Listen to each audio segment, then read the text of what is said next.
at number 5, RRQ Hoshi against Onic Esports. Spamming in the live chat, ladies and gentlemen. Welcome to the Jakarta International Velodrome. Welcome to the land of Dawn. Will it be Onic or will it be RRQ to secure match point first? Take a look at the drafts now. You were calling for the Masha to come in, right? Yeah. A Masha or or a Hilda. So they picked up the Ling instead, so they flexed this Baxia on towards Lutpi, XP lane, and it's gonna be Kyrie with his special as well, the Ling, right, in his hands. But the Tigreal, you had some, concerned comments about this Tigreal. Actually, I kind of like it. It's just, it really depends on how they play it. RRQ are notorious at just, picking off people before they can even fight, before they can go for those big sets. And when Edoc's on the Kalea, I expect that to happen. Pull yourself together. He knows what he's going to do on the Kalea as well. He knows just how much pick-off potential they have with the burst damage. Usually you need Kalea to be comboed in with someone that can insta-kill. I don't think Eve and Granger by themselves can insta-kill, but together, it's pretty much an insta-kill. Especially when Toy has his Sky Piercer stacks. That's going to add more insult to injury as well. And Edoc, with the PYT, you pull yourself together, he wants that cooldown reduction to go fast, pop those ultimates, spam them if he has to. And for Onic, it sounds with the touted Parsa. So it's a very, very strong pick for him as well. Keyboy will help to alleviate the pressure up into towards the mid lane. So Tsujin is here, they might party, but as of now, it's Keyboy backing up. So the Ling pick, right, against this lineup that RRQ has, I think it has its own difficulty. Oh, for sure. Again, Tyron on the Phobius already. It wasn't right like the Phobius was hidden, right? They saw the Phobius for RRQ, yet they picked the Ling into it. That's why I was so confident and saying this is going to be a Baxia in the jungle. But it seems like for Onic, they know it too. They know it's a bit too risky to contest for Turtle 1 with a Ling up against this Phobius. Electrifying beats Keyboy. Flickering out to safety, an early win for RRQ, but at least Ling gets purple. 2 losses though for Onic. They lost that spell, that flicker on the turtle as well. Hand of RRQ. Lutpi might get caught, but Tyron is not strong enough to take him down just yet. So now it's back to basics, back to farming. The Ling is gonna need 2 items to at least be deemed as a threat. And as of now, he's just focused on farming. And RRQ, they know they have to shut this Ling down. So if is there, they might look for a pick-off. There we go, Tsunami Slam with a Keyboy. Sacred Hammer, there gets him out. Purify coming down with the Electrifying Beast. Sits in the back line. Further airstrike popped in. Suns! Even with the Revitalized, fall into Rinse. Sabero's a Mind Force. Doc next on the menu, but it's gonna be Lutpi having to fight the bullet. Oh, Edoc getting away as well. No win for Onic. Nothing, nada on the board. It's all RRQ. They plunder Onic with everything that they can have. 1.7k gold lead. That is a good start to the early game. You have to ask yourself now, if you're Onic, why did we fight? Keyboy didn't have ult. He was initiated on by Edoc. There was no reason for this composition. Well, again, it's more of a scaling composition. You gotta remember, this is a Ling, it's a Harith, it's a Farsa. They do really well in the mid to late. There's absolutely no reason for them to be fighting. At least there, Dyron gets away, flickers out to safety, shows off the Naruto eating ramen emote. Nom nom. He's hungry. He's hungry for kills, he's hungry for ramen. And take a look at the items now. Nothing too fancy just yet. The ordinary, but Edoc has completed his Hunter Strike, so that's just going to speed up his process into getting the Sky Piercer, add the burst damage, add the burst potential, and the kill threat for RRQ grows even stronger. For Onic, it's for them waiting the timers on Kyrie to get at least that Berserker's Fury, to get at least that Haasklaus maybe if he wants to, and even on Sans because this Farsa can't burst down just yet. Turtle though, the hands of RRQ, Lutpi will be there to screen the players of RRQ. Together, they will stand strong as Onic. They have no choice but to fight this.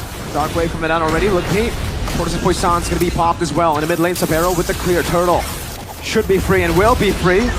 Traded for nothing on the board. Just a bit of tempo up top as Kyrie is sent to clear it out. I think he got purple.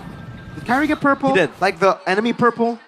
Yeah, I think it did. Okay. Because in the map, doesn't even show. But yeah, at least for Kyrie, he's able to get that purple buff like we mentioned. And he has that shove up top. No, Sutsujin got it. Sutsujin. So it's denied. Excuses for that. And now, it's Onic. Again, trying to salvage everything that they can. Because at least, in the bare minimum, he has that side lane pressure in the hands of the Ling, right? And RRQ, I don't think they have someone to match that. Maybe the Joy can. But in 1v1, it's gonna be hard. Ludpi. Revitalized already. Toy has the Sky Piercer at this point of the game. Good Dark Wave over. Ludpi is gonna go in for that. For an attempt. Shield Unity. But Tsunami Slam still comes down. Severo in the back line. There's a Mind Force already. Implosion from Keyboy. Kai in the back looking for the kill already. That's gonna be Ludpi taken down despite the implosion. Severo knows the Mind Force. Severo, he's gonna be taken down. Purify will save him, but not for the damage. Sans is there. Dyron will walk it up. Dyron shot back under Sutsuje. Mercenary Keeper with a knock-up. Now looks find beats. That's one on the board. Killing spree already. RRQ with a big, big win. RRQ are ready to rumble. They bring the fight on towards Onic time and time again. Kyrie, he has to concede a lot of the losses coming in from RRQ. And now RRQ, every domination on the board they can put, they put. Up top, turret taken down. And it's Kyrie, who might be stuck in the wrong sides of the track. But at least he is able to build that push. He's able to at least reel in a response from RRQ. When he's pushing the side lanes, RRQ needs to respond. And it's mostly, so far, Dyron on towards that task to beat their Tsunami Slam. Again now, the Dark Wave landing in front of Pursuit on the back line as Enoch jumps in again. RWM from Rins! Sacred Hammer brings them all back into Onic, but it's good for RRQ. Toy, a double. RRQ looking so strong. Kyrie was tempted to save his teammates, but no. It is not sensible enough for him to jump in. Whoa. He's not even strong yet to do just that. But as of now, it's RRQ, 9-1. A total stomp so far, 7 minutes in. And Onic, they lose everything and get nothing. Even the turtle, all free claim. And they might look for the Tsunami Slam in. That's Onic holding the top side turret. Look at Kaido down bottom. He's gonna take that orange buff and pull the wave in towards the turret. Tsujin is there to respond. And now Onic, all they need to do is hold for dear life. At least their damage is starting to hurt, right? It's a 6,000 gold lead for RRQ. Onic are, yes, behind. But in a way, they can still bank on the cope that is scaling. Keyboy! Wow, what a read on the jump! Plays him, has the flicker, but he does not have any more resources to go in. They gotta respect the damage of Dyron. Gonna re-engage, it seems like. Kyrie, does he get the purple? No, he doesn't. He Despite doesn't. the red tree. It's Tsujin who secures it for himself. And Onic, they needed that kill. Because anything is good. It's better than nothing because Edoc was caught overextending. The implosion was popped as well. And Kyrie was able to get his Houseclaws. 2 items on the Ling. We gotta watch out for that. And the Holy Crystal now kicks in as well as a response to that buy. So the Ling now, is it battle ready?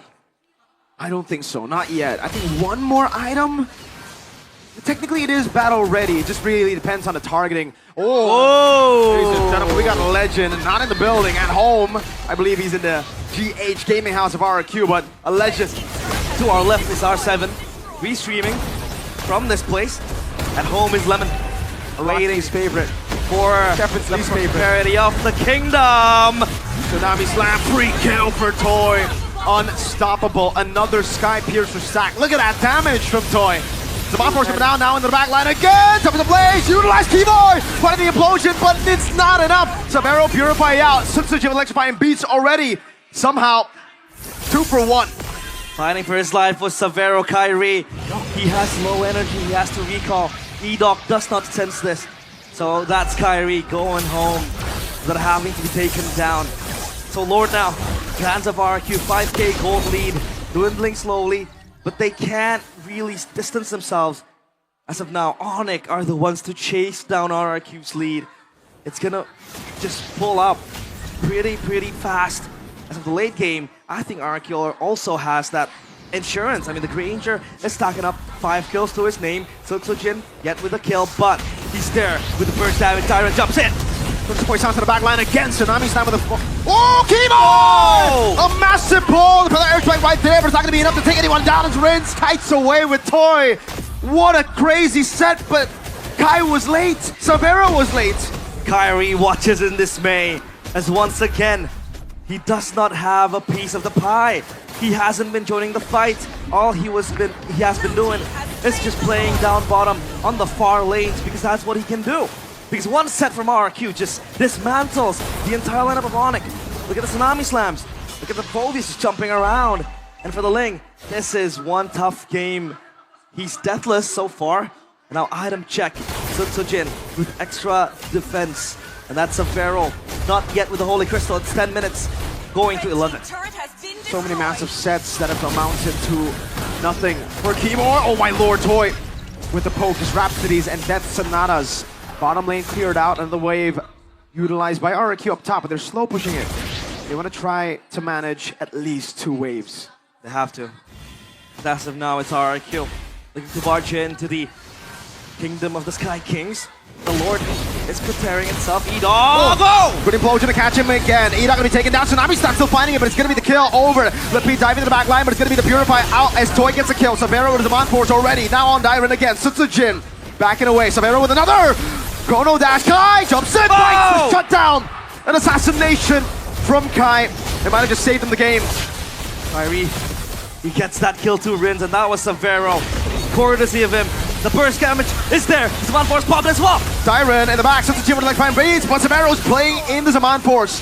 Turret taken. Sans. Wings by wings. Looking for a play. Does not have the Feather Airstrike. Kai coming in. Feather Airstrike now finally up. Dyron tries to read it with a Dark Wave, but Kai knows there's something fishy going round. He wants to chance it. You know deep down that killer instinct in the blood of Kyrie is boiling. But he has to play it safe for the team. And now that goal lead is just going even further. Replay though, presented by the Samsung LSA 25 series. A good set from Keyboy. A defensive implosion, I'd say, because Edok was going in for that Tsunami Slam that could just potentially put down Onic even further. But Savero again re-aggressing with the Zaman Force. He knows that he could kill, or rather take down Rins as well. Kyrie to the rescue. He was quite late. He had to recall from down bottom. Thankfully enough, they were able to sweep down Rins as well. This is the same cope that, Onic Philippines were using up against TLPH in a lot of the games in the Grand Finals where they had a Ling and a Harriet.